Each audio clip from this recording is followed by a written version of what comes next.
এই ছাত্রলীগ অনেক কিছু করছে, এই কলেজটাকে ধ্বংস করে ফেলছে। এদের যেখানে পাবা, এদেরকে যেখানে পাওয়া যাবে সেখানে ধরতে বাইতে রাখবা। ময়মনসিংহের মুক্তাগাছা উপজেলায় নিষিদ্ধ সংগঠন ছাত্রলীগের সকল কার্যক্রম প্রতিহত করতে আলোচনা সভা অনুষ্ঠিত হয়েছে।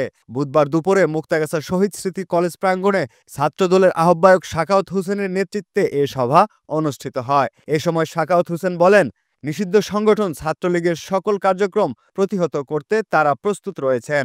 মার্চ ফর জাস্টিসের যে কর্মসূচি কেন্দ্রীয় ছাত্রদল থেকে দেওয়া হয়েছে তার প্রস্তুতিমূলক এবং আমাদের প্রতিদিনের যে কর্মসূচি ছাত্রলীগকে প্রতিহত করার এবং মুক্তাগাছা শহীদ স্মৃতি সরকারি কলেজ ছাত্রদল এই কলেজে যেন ছাত্রলীগ প্রবেশ না করতে পারে এবং ছাত্রলীগের কোনো কার্যক্রম পরিচালনা না করতে পারে, সেই লক্ষ্যে আমাদের কাজ করতে হবে।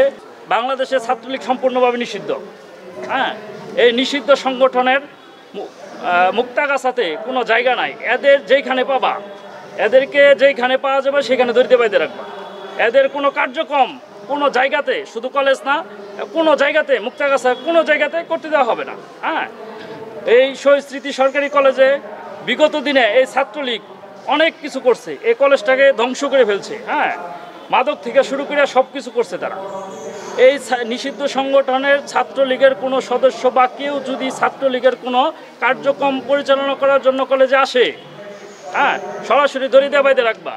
এখানে কারো অনুমতি নিতে হবে না, কাউকে কৈফিয়ত দিতে হবে না।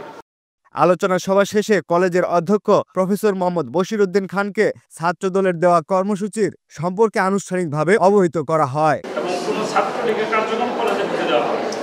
সভায় কলেজ ছাত্রদল নেতা আব্দুল্লাহ সরকার, মোহাম্মদ রাশেদ মিয়া, সারোয়ার ইসলাম জিম উপস্থিত ছিলেন। এ সময় আরও উপস্থিত ছিলেন পৌর ছাত্রদলের যুগ্ম আহ্বায়ক সুলাইমান আহমেদ, জহিরুল ইসলাম, ৩ নং ওয়ার্ড ছাত্রলীগের সভাপতি রাজীব সাহা সহ আরও অনেকেই। সভায় কেন্দ্রীয় ছাত্রদলের ঘোষিত কর্মসূচি সফল করতে সকল নেতাকর্মীকে ঐক্যবদ্ধ থাকার আহ্বান জানানো হয়।